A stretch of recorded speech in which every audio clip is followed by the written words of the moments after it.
quero o divórcio. Era só isso.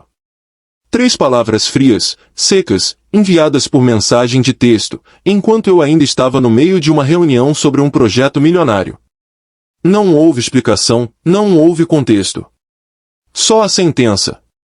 Olhei para a tela por alguns segundos, sem qualquer mudança na minha expressão. Não respondi. Não por estar em choque, isso teria exigido algum tipo de emoção imediata. Eu apenas sabia, com absoluta clareza, que a pior coisa que eu poderia fazer naquele momento seria reagir rápido. Silêncio, nesse caso, valia mais do que qualquer resposta. Meu nome é Henrique. Tenho 52 anos. Trabalho na Redwood Capital há 15 anos. Poderia dizer que minha vida sempre foi estável. Ocupo um cargo sênior, bem remunerado, num setor em que previsibilidade e paciência são mais valiosos do que pressa. Minhas finanças sempre foram estruturadas com cuidado. Minha rotina, sólida. E meu casamento, ou pelo menos, era isso que eu acreditava, estável o suficiente para não precisar ser questionado. Enquanto os outros na sala discutiam métricas e projeções, meu pensamento estava parcialmente ancorado naquela mensagem. Eu sabia que, se ela havia enviado algo assim, já tinha se preparado para o que viria a seguir. Ninguém termina um casamento de 15 anos por mensagem sem ter pensado nas consequências. Henrique, o que acha dos números para o próximo trimestre? Perguntou Marcos, meu diretor adjunto. Precisamos revisar as projeções de fluxo de caixa com mais cuidado. Há inconsistências. Minha voz estava calma, idêntica à de qualquer outra reunião. Ninguém ali poderia imaginar que minha vida pessoal tinha acabado de mudar de forma tão brusca. Na minha cabeça, o raciocínio era direto: não fazer nada, por enquanto. Responder seria dar a ela um controle que eu não estava disposto a conceder. Era preciso observar. Ver aonde ela queria chegar. Lembrei-me de tantas conversas em que ela dizia não se interessar por nada relacionado ao meu trabalho ou aos investimentos. Chato, entediante, essas eram as palavras dela. Para mim, cada detalhe era uma peça de segurança. Hoje, essa diferença de interesse parecia mais relevante do que nunca.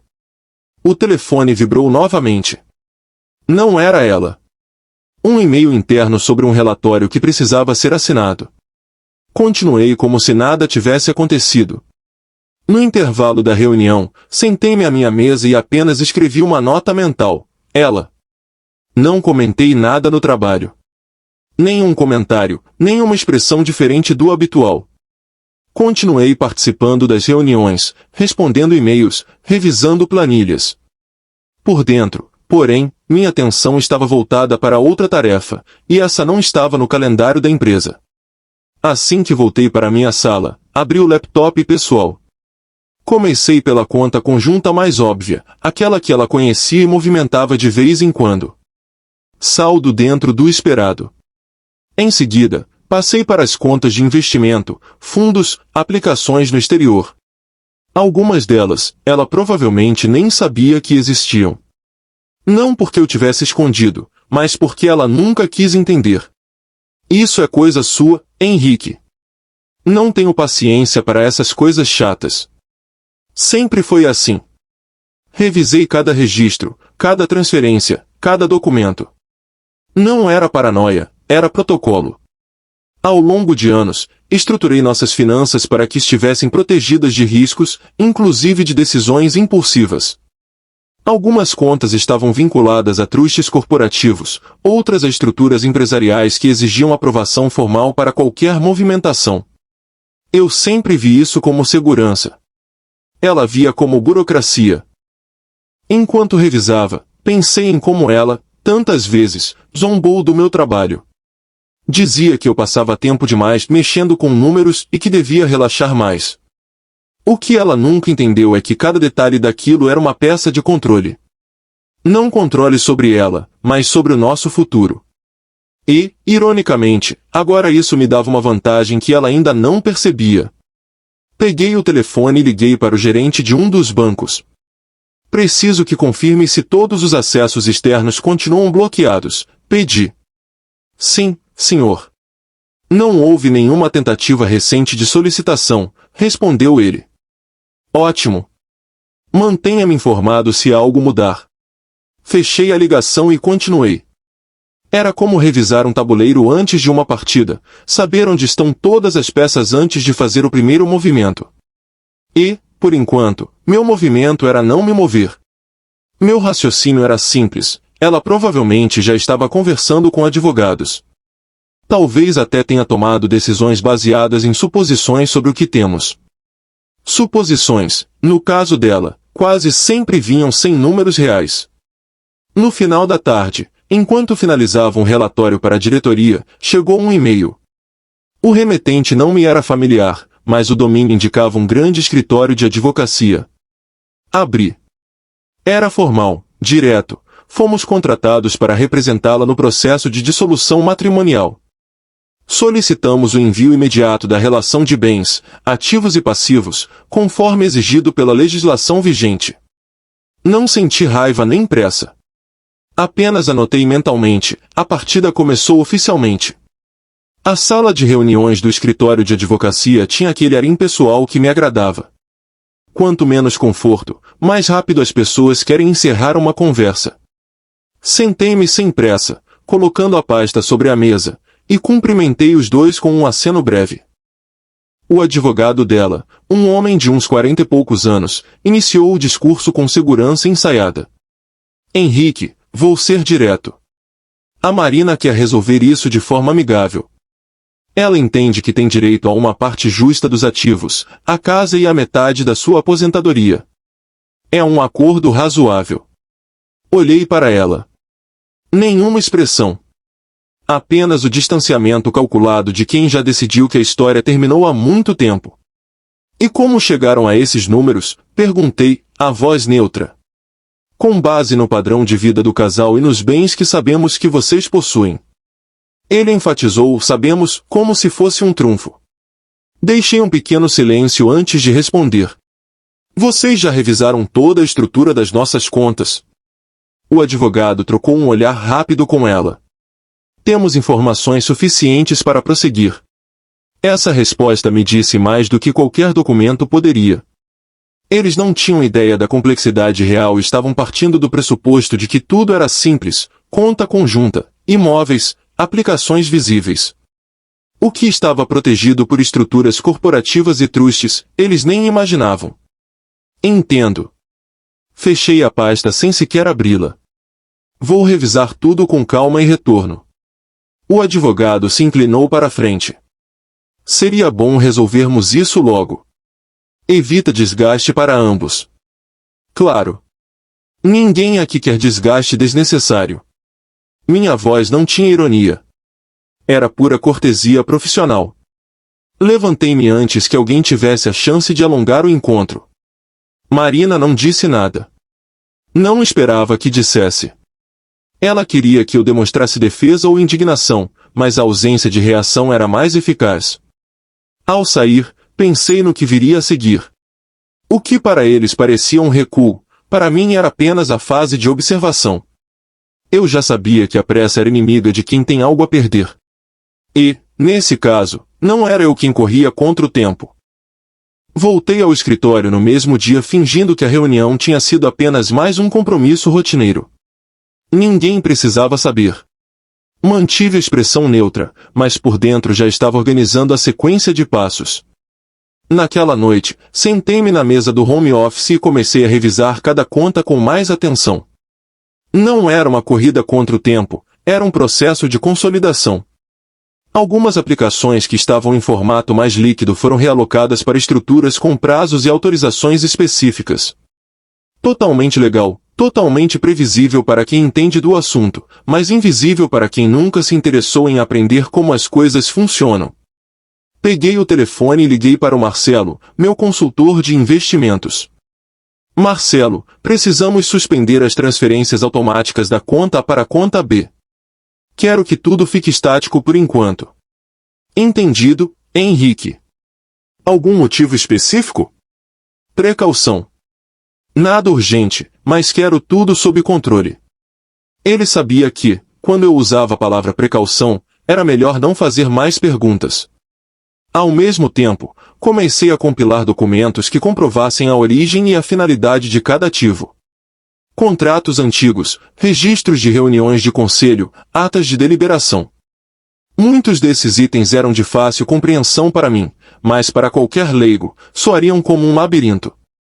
E era exatamente isso, um labirinto em que só quem conhece o caminho consegue chegar ao centro.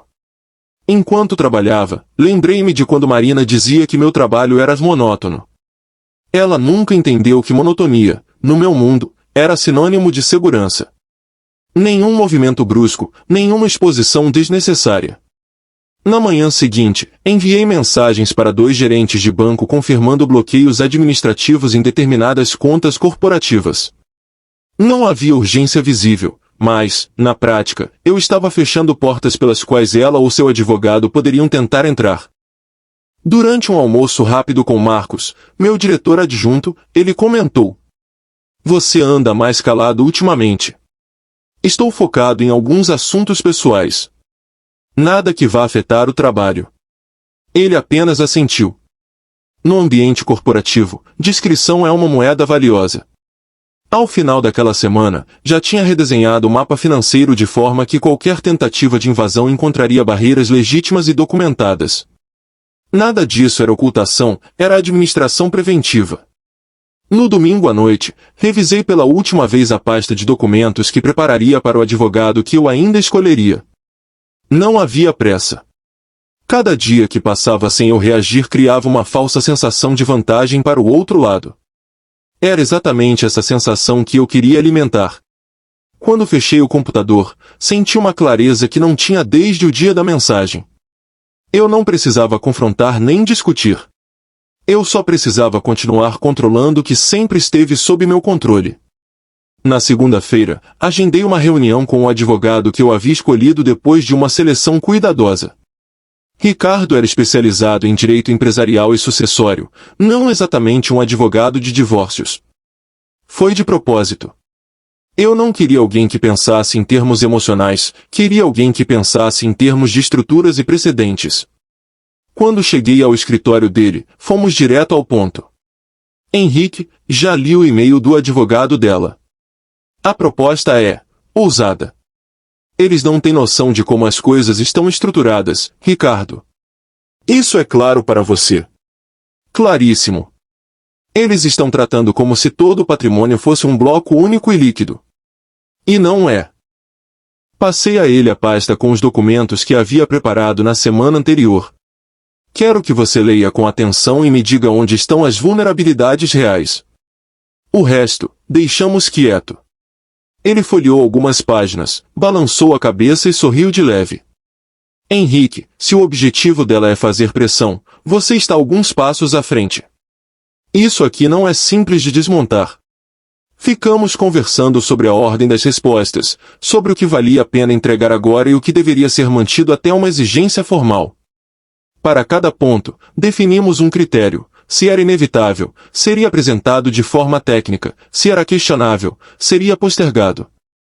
Enquanto ele anotava, pensei no quanto Marina sempre se manteve afastada dessas questões. Quando eu tentava explicar, ela dizia: Henrique, eu confio em você. Faz do seu jeito. Agora, aquele faz do seu jeito se tornava a muralha que ela mesma nunca quis aprender a escalar. No final da reunião, Ricardo me perguntou: você quer que eu envie uma resposta ainda hoje? Não. Quero que espere até quinta-feira. Deixe-os pensar que estamos organizando documentos às pressas. Isso cria a expectativa errada. Saí do escritório sentindo que cada movimento estava no compasso certo. No caminho de volta, recebi uma mensagem curta de Marina: podemos resolver isso rápido, se você cooperar. Li, mas não respondi. Não porque não tivesse o que dizer, mas porque aprendi que, em negociações assim, o silêncio é mais eloquente do que qualquer frase. Passei o resto do dia no trabalho sem alterar minha rotina. Participei de reuniões, assinei relatórios, cumpri prazos. Quanto menos alterações visíveis no meu comportamento, mais difícil para ela perceber o que estava sendo construído por trás. À noite, antes de dormir, revisei mentalmente a ordem das próximas ações. Tudo tinha que parecer natural, inevitável, quase burocrático. E, enquanto isso, cada peça do tabuleiro se movia exatamente para onde eu queria. Na quinta-feira, conforme o combinado, Ricardo enviou a primeira resposta formal ao advogado dela. O documento era curto, preciso e educado, mas carregava uma mensagem implícita: nada seria simples. Li o rascunho antes de autorizar o envio. Ele começava reconhecendo a solicitação e reafirmando a disposição para uma negociação construtiva, mas fazia questão de citar que o patrimônio do casal é composto por ativos de naturezas jurídicas distintas, cada qual com regimes e limitações próprias para transferência e liquidação. Em termos leigos, significava: não existe um cofre aberto esperando por vocês. Menos de 2 horas depois, o advogado dela respondeu pedindo uma relação completa dos bens de forma objetiva e consolidada. Ricardo apenas me encaminhou o e-mail com uma observação: eles ainda acham que existe um extrato único. No almoço, enquanto cortava a carne com calma, pensei no quanto essa crença deles era útil. Quanto mais tempo se passasse antes de perceberem a complexidade real, mais controle eu teria sobre o ritmo das conversas. À tarde, liguei para um contato antigo, Paulo, especialista em auditoria interna. Paulo, preciso que você faça uma revisão nos registros de 3 empresas do grupo. Não é nada ilegal, apenas quero que tudo esteja impecável caso alguém resolva olhar com lupa. Ele riu do outro lado da linha. Você nunca pede nada simples, Henrique. Quando quer começar? Ontem. Enquanto Paulo montava sua equipe, voltei a analisar documentos antigos. Contratos, atas de reuniões, registros de investimentos, cada detalhe que comprovava a separação entre os ativos pessoais e empresariais. Não era apenas sobre ganhar a disputa, era sobre blindar décadas de trabalho contra decisões apressadas. No final do dia, recebi um e-mail de Marina. Não era direto, vinha com um tom quase cordial: se pudermos resolver isso rápido, evitamos desgaste desnecessário. Pense no nosso tempo. Respirei fundo antes de fechar a tela. O tempo, para mim, era justamente o que mais importava. Ele trabalhava a meu favor, não contra. À noite, conversei com Ricardo. Eles estão tentando criar um senso de urgência. Sim, e você não vai entrar nesse jogo. Vamos manter o ritmo que definimos. A paciência aqui é uma arma. Então seguimos. Fui dormir com a sensação de que, embora o processo ainda estivesse no início, as bases estavam sólidas. E, no meu mundo, quem controla as bases controla o resultado. Na semana seguinte, percebi que era hora de mudar discretamente o tabuleiro. Não para provocar um choque, mas para introduzir variáveis que obrigassem o outro lado a repensar cada premissa. Comecei com algo simples: autorizei Ricardo a enviar um conjunto parcial de documentos.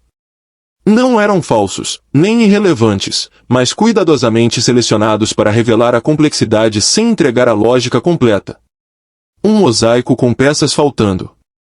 2 dias depois, veio a resposta: o advogado dela solicitava esclarecimentos sobre contas em fundos fechados, participações em sociedades limitadas e investimentos atrelados a cláusulas de governança.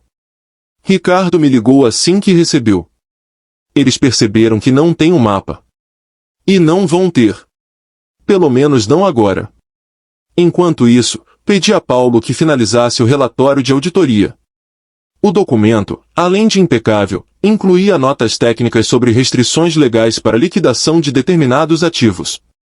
Li cada linha com a tranquilidade de quem sabia que aquilo criava mais perguntas do que respostas para quem não viveu a construção daquela estrutura. Marina tentou contato direto. Henrique, isso está indo longe demais. Você sabe que podemos resolver de forma mais simples. Respondi sem elevar a voz. Resolver de forma simples exige que a realidade seja simples. Não é o caso. O silêncio dela foi curto, mas suficiente para confirmar que o recado foi entendido. Na sexta-feira, Ricardo me propôs incluir, na próxima reunião, um ponto extra na pauta: a necessidade de avaliação independente para certos ativos. Isso vai atrasar meses. Exato. Atraso, para mim, não era obstáculo, era método. Na reunião seguinte, quando mencionei a avaliação independente, vi o advogado dela inclinar levemente a cabeça, tentando medir se era um blefe. Não era. E, ao aceitar oficialmente o procedimento, eles se comprometeram com um calendário que eu controlaria. À noite, sozinho, pensei no quão previsível havia sido cada passo. Não por arrogância, mas porque anos de lidar com aquisições e fusões me ensinaram que quem domina o ritmo domina o jogo. E naquele momento, cada compasso estava sob minha batuta. No domingo, recebi uma mensagem de Paulo, relatório final pronto. Incluí todos os anexos que combinamos. Recomendo que só entregue a quem realmente precisa entender. Sorri. Perfeito, Paulo. Ninguém mais precisa entender. Eu não estava apenas defendendo meu patrimônio. Estava ensinando, de forma silenciosa, que subestimar meu trabalho sempre foi o maior erro que ela poderia cometer. Quando aceitei o calendário imposto pela avaliação independente, já sabia que teria janelas de tempo para agir em frentes paralelas. Não eram movimentos ilegais, apenas ajustes estratégicos que mudariam o valor percebido de certos ativos e, principalmente, quem teria acesso a eles no futuro. Comecei pelo conselho administrativo de uma das sociedades limitadas. Solicitei uma reunião extraordinária para revisar cláusulas de sucessão e voto preferencial. Formalmente, era uma atualização de governança, na prática. Significava que qualquer transferência de participação dependeria de aprovação unânime dos sócios, todos alinhados comigo há anos. Ricardo percebeu o alcance.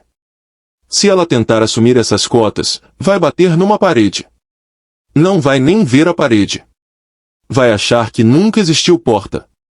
Em paralelo, falei com um parceiro de longa data sobre renovar um contrato de fornecimento. Acrescentamos uma cláusula que vinculava a continuidade do acordo à manutenção do quadro societário atual. Se alguém novo entrasse, direta ou indiretamente, o contrato poderia ser rescindido sem ônus. Para o mercado, era apenas proteção comercial, para mim, era brindagem. Marina não notou nada nos primeiros dias. As conversas continuavam centradas nos números brutos, como se o valor nominal fosse o único dado relevante. Eu ouvia, anotava, concordava em analisar com cuidado e mantinha o mesmo tom neutro. Numa ligação com Paulo, alinhei o último passo antes da próxima reunião com o advogado dela. Preciso que o relatório destaque que determinados ativos têm valor condicionado a contratos vigentes. Isso muda completamente a avaliação final. Entendido. Vai fazer parecer que são menos líquidos do que parecem. Exatamente. Quando o documento revisado ficou pronto, Ricardo sugeriu enviá-lo com um adendo técnico, uma tabela simples mostrando o impacto de cada cláusula no valor líquido. Nenhum número era inventado, mas o contexto tornava qualquer cálculo superficial perigosamente impreciso para quem tentasse se apressar. Do lado dela, as reações começaram a mudar. O tom confiante do início deu lugar a perguntas mais cautelosas. O advogado pediu prazos maiores para entender certas implicações jurídicas. A pressa, antes uma arma contra mim, agora trabalhava ao meu favor. Quanto mais o tempo passava, mais evidente ficava que o terreno não era tão plano quanto imaginavam. Na noite anterior à reunião decisiva, repassei mentalmente cada peça movida. Nenhum gesto tinha sido abertamente confrontativo. Nenhuma manobra dependia de ataque direto.